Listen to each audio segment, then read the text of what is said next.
செங்குட்டுவனின் தம்பி இளங்கோவடிகள் தீட்டிய சிலப்பதிகாரத்திலே ஒரு பொன்னேடு. கண்ணகி சிலை நாட்டுவதற்கு வடநாட்டிலே இருந்து கல் கொண்டு வந்த கதை. தமிழகத்து பழம்பெரும் சரித்திரத்தை சொல்லும் வீர வரிகள். அன்றொரு நாள் அணிதேர் புரவி ஆட்பெரும் படையோடு நாம் அரசு கட்டிலில் அமர்ந்திருந்த நாள். அப்போது வடபுலத்திலே தீராதி தீர தீன தயாபர தெய்வீக வேதாந்த சாகர வேந்திரகுல திலக உத்தரதேசத்து மன்னாதி மன்னர்கள் கடவுள் அவதார கனகர் விஜயர்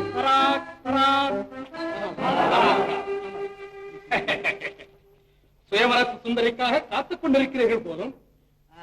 ஆமாம், நீங்கள் இருவருமே வந்து விட்டீர்களே. சுயவர போட்டியில் உங்களில் ஒருவர் ஜெயித்து விட்டார். அந்த பெண்ணை நீங்கள் இருவரும் எப்படி பங்கு போட்டுக் கொள்வது? பிறகு போராட்டம் தான். யாரப்பா நீ? என்ன பேசுகிறாய்? தமிழ், செந்தமிழ், உலகத்தோடு பிறந்த தமிழ், கல் தோன்றி மண் தோன்றா காலத்தே முன் தோன்றி மூத்த தமிழ். சுயம்பர மண்டபத்தில் உனக்கு என்ன வேலை? விசித்திரமான கேள்வி வேந்தரே. சுயம்பர மண்டபத்தில் வயதான உங்களுக்குத்தான் வேலை, வாலிபர்களாகி என் போன்றவர்களுக்கு வேலை இல்லை என்பது. குறும்பு தேவையில்லை. நீ யார் என்று கூறு. நான் ஒரு தமிழ் புலவன். வடநாட்டு யாத்திரை வந்தேன். புலவனா? கவிதை புனைய தெரியுமா உனக்கு? கவிதை புனைய தெரியாத புலவன், கத்தி தூக்க தெரியாத வீரன், இவர்களை தமிழகம் இதுவரை கண்டதே இல்லை. அதையும் பார்த்து விடுவோம். எங்கே? உடனே ஒரு கவிதை சொல்லு.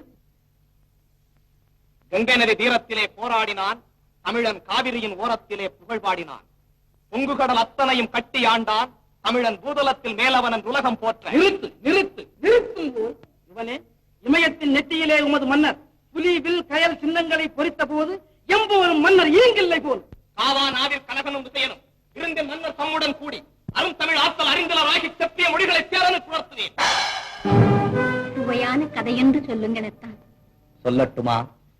சோழன் மகளை சேரன் மணந்தான், சேரனுக்கு ஓர் செல்வன் பிறந்தான், செல்வன் இந்த சிலையை மணந்தான். தெரிந்த கதைதானே இது? நடந்த கதை கூட. நடக்காத கதை என்று சொல்லுங்களத்தான். சுவைக்காது கண்ணே அது. காதல் கதை ஒன்று. ஆஹா, இதோ புறநானூற்றில். போதும், வீரக்கதைதானே? வீரத்தை மணந்த காதல் கதை. தந்தையையும் கணவனையும் போரிலே பலி கொடுத்த பெண் ஒருத்தி தன் மகனையும் போருக்கு அனுப்பிய புறக்காட்சி வேண்மாள்.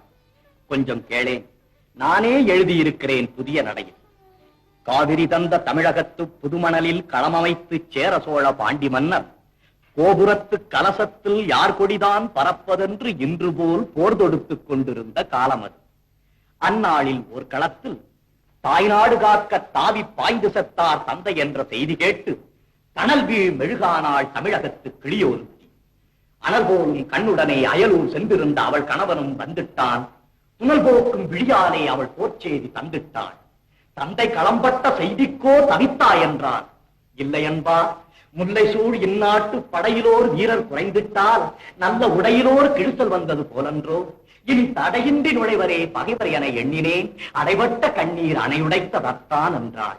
அவன் புகைவிட்டு கிளம்பும் ஒரு புலியென, புகைவிட்டு குமுறும் எரி மலையென, பகைவெட்டி சாய்க்கும் வாழெடுத்தான், சூளுரைத்தான், சுடர்முகம் பூச்சினான், சுக்கு நூறுதான் சூழ்ந்து வரும் பகை என்றான். நாடு மீட்காமல் வீடு திரும்பேன் என்றான். நங்கையோ நகை முழக்கம் செய்து நடந்திடுக கண்ணே என்றாள். திரும்பி வருவேனோ இல்லையோ, எதற்கும் இப்போதே ஒரு முத்தம் இந்தா திரும்பு என்றான். கொடுத்தான். பின் தொடுத்தான் பகைவர் மீது பானம். போர் போர் போர் எனவே முழங்கிட்டு முரச ஒலி. பார் பார் பார் அந்த பைங்கிழியின் உரிமையாளன் பகைவர் மீது பாய்ந்து கொள்ளும் வீரம் பார் என்று பட்டாளத்து தொடரெல்லாம் என்றுரைத்தார்.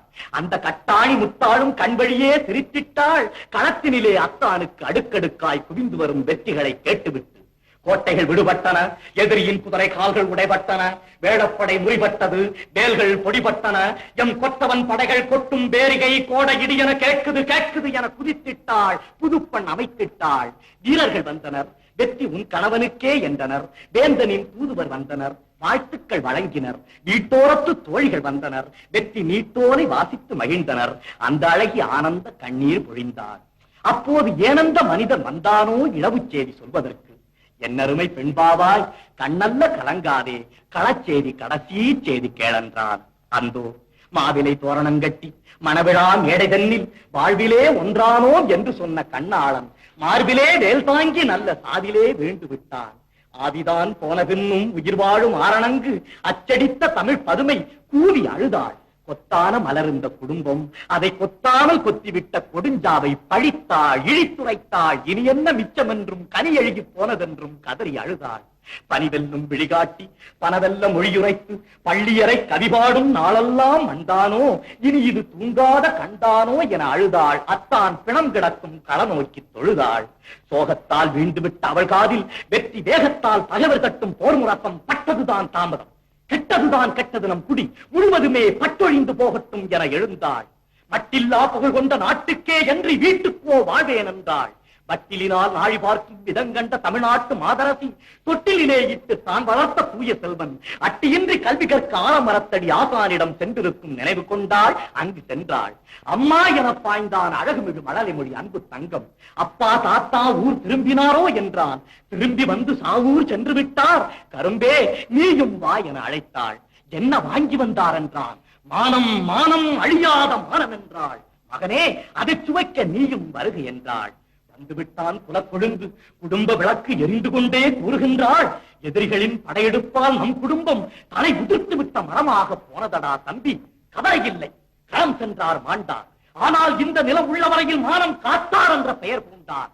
மகனே நீயும் உன் தோளிலே பலம் உள்ளவரையில் பகையை சாடு, பரணி பாடு, இது உன் தாய் திரு நாடு. உடனே ஓடு என தாவி அணைத்து தளிர் மகன் தன்னை சீவி முடித்து ரத்த காவி படிந்த வாழ் கொடுத்து சென்று வா மகனே தெருமுனை நோக்கியென வாழ்த்திவிட்ட திருவிடத்து காட்சி தன்னை போற்றி பாராதார் உண்டோ திருமகளே இப்பூவுலகில்? உண்டு உண்டு. என்ன அந்த உண்டு கொடுத்தவர் உண்டு உத்தமா? நம் வீரத்தை பழிப்போர் இந்த அவனியிலே உண்டு. வேந்தரும் அரசையும் தனித்திருக்கும் வெள்ளி மாடத்துக்கு வந்திருக்கிறேனே என்று வியப்படைய வேண்டாம். இதைவிட வியப்பான செய்தி ஒன்று சொல்லப் போகிறேன். புலவரே, கனகவசியர் இல்லாத காலத்திலே இமயத்திலே படையெடுத்தோமா? அவர்கள் ஆளும்போது அடியெடுத்து வைக்கட்டும் பார்ப்போம் என்று கருதிக்கிறார்கள். நம்முடைய வாளை பழித்தார்கள். அவர்களை தாழ்பணிய வைக்கிறேன். வேண்மாள் வேலை வந்து விட்டது. வீரத்திற்கு சோதனை வந்து விட்டது. வருகிறேன். என்னங்க உட்காருங்க, நீங்க தலைவர்.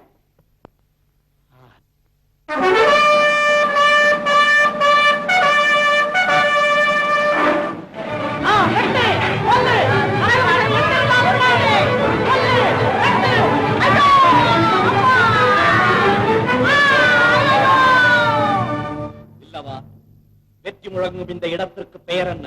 உயிலாலுவம். உயிலாலுவம் குறித்துக்கொள். இங்கு காணப்படும் பாறைகள் அனைத்தும் பைந்தமிழ் வீரம் தீட்டிய ஏடுகள். வெற்றி மட்டும் போதாது இல்லவா, அந்த வீணர்களை விடக்கூடாது. மன்னவா, தமிழகம் திரும்ப வேண்டாமா? புறப்பட்டு 32 திங்கள் ஆகின்றனவே. புறப்படுவோம் இல்லவா?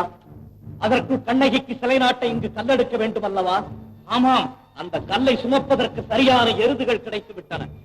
கனக விசையா, தமிழரின் வீரத்தின் மீது வீசினாய் ஒரு சொல், இப்போது தூக்கு கல்.